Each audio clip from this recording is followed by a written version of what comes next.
they gassed the babies, the kids in Syria. So I said, you know what, I'm just gonna gas kids because a week before they said they had no interest in taking outside, which meant that I don't know if it was meant on purpose or just meant to bait Trump, but he said, you know what, I'm just gonna gas babies because they're not planning on taking me out anyway. We gassed the whole village, which was the one in 2013. But he did do it. And so instead of making a red line in the sand, we made a real red line by bombing them. I dare you to step over this line. Okay, I'm a steppin'. I dare you to step over this one. This one. This one. And as we saw the missile go off in front of the American flag. And we saw, Brian Williams at MSNBC creaming himself everywhere, about the missile, saying how beautiful and just how voluptuous it was and all this, and give us a corny speech while he's creaming his jeans on. Go into greater detail. We see these beautiful pictures at night from the decks of these two U.S. Navy vessels in the eastern Mediterranean. I am tempted to quote the great Leonard Cohen, "I'm guided by the beauty of our weapons." And then, something special happened. Found out that we didn't actually take out the airstrip. We just blew up a whole bunch of stuff, and we didn't make it, a no-flight area. We just bombed some stuff. We didn't do anything. It's like having potholes on the side of the road. Like, it's not going to deter anybody. It's not slowing down, nothing. It was up the missiles, and it was up the ship. We took out a couple ships and some ammo and, oil and fuel and stuff, which really doesn't stop anyone from using that airbase again. We didn't take out the airbase. But we said we did. We didn't take out the airship. They can still take off and land. They can still do all this stuff. Assad's still in power. They say Rex Tillerson said we didn't tell the Russians, but we did tell the Russians because we have a line to them. It's called the something, I don't know what it's called, but I know we have a line to them, which the Russians said they want to get rid of now because, we called them and, they don't want to make themselves seem like they have any connection to Trump, So, it's just a whole cluster. Right now they're deliberating on what they're going to do about Syria. They don't know if they want to take them out or not take them out. And, some people say that it's just a ploy by Russia because they don't want to be in Syria no more. They want us to talk to Russia, and Russia wants to get some sanctions off for Crimea, so this is the way that they can do it. We get rid of the side, they get the sanctions off, everybody wins, quote unquote, which would make, and Rex Tillerson gets his ExxonMobil friends very happy because they get the business again. On the other side of that, we piss off Russia. We just take out a side and not talk to Russia at all, and that piss off the Russians and possibly create another whole different scenario that no one wants to talk about. So that was a scary scenario right there. So, yeah, that's where we're at right now. So, yeah, that was a perfect summary of what happened. What I wanted to go over was a bit of conspiracy theory, a bit of facts, and what we actually have on it. So, what we know is that we launched, it was 59 missiles, I believe it was. Yes, it was. But only 20 to 24 of the missiles actually hit. So where the other? Aha. See?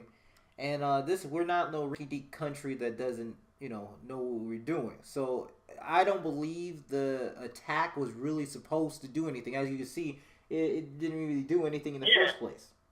This is what happened. The point. This is what happened. So a couple of days ago, we had reports that Assad used chemical weapons on civilians. And if you remember, Trump had said that Obama putting that line in the sand and not doing anything made him look weak. Stop it. Get some help. Now, I don't really believe it was even sarin gas used, because if you look at the pictures of the people handling the bodies with the sarin gas, they doing it with their bare hands. And you don't handle people who were killed with sarin gas with your bare hands. They don't even have proper biohazard suits. They're just wearing a fucking face mask. So yeah, it looks conspicuous, and I really believe it was more of a ploy. It's well known that it goes through the skin. So it's toxic through your skin, and yet we see them without any protection reaching onto these victims and supposedly treating them. To make Trump look bad, and it didn't work like they thought. If you look at the doctor who was the one who said that it was sarin gas being used, he has been shown to have ties to ISIS.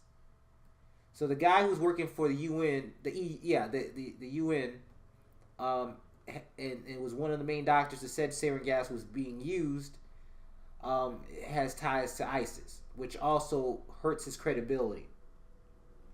This is the White Helmet group from a British group. There's a lot of video, there's a lot of photographic evidence from the last year and a half that shows that the same people who are carrying arms and carrying out executions of civilians and soldiers in Aleppo have been putting on the white helmet and the jacket and presenting these staged rescues of children that we've seen quite a lot of. The rescues have been very well marketed. So now you got Donald Trump shooting missiles, most of the missiles not hitting the target. The ones that do hit the target hit nothing, and on that day they said only 6 people were killed. Now I don't know what they're saying crazy numbers. They notified Russia. Russia hasn't used that base in a couple years anyway, but they notified Russia what was going to happen, and they didn't do anything to Assad's forces at all. It wasn't meant to do anything to Assad's forces. But I don't know. I believe, but that's why some people are saying that it was meant to get Trump and Russia at a negotiation table, because it didn't do anything. It didn't do anything whatsoever other than shoot some missiles at people. Yeah, I don't even think it was even. I think this whole thing about Russia being mad is a farce. Think about it. Before, it's super farce. They were talking. There's no way they're mad because they got warned. They don't know the people died. On top, none of the people died, and on top of that, remember, he couldn't even talk to Russia without being called a Russian conspirator, or the Russians were involved in the election. Have you heard anything about Russia being involved in elections the last couple of days?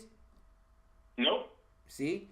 So what this in one move, he got rid of people saying that he's under the control of Russia. He got rid of people's people can't say anything against him because he did it for the children. He saved the children. He attacked Assad, who all the liberals hate Assad. Even though I believe leaving Assad in and then having him ousted is better than Death to America and butter sauce. Don't boil me. I'm still alive. Iraq lobster. having those rebels do it, or backing the rebels like we've been doing, or letting ISIS take over. I'm with Russia. We need to just get rid of all these other people and fucking let Assad stay in, because we could at least negotiate to get Assad out. But we got 3 people fighting for a title right now. You're not getting that man out.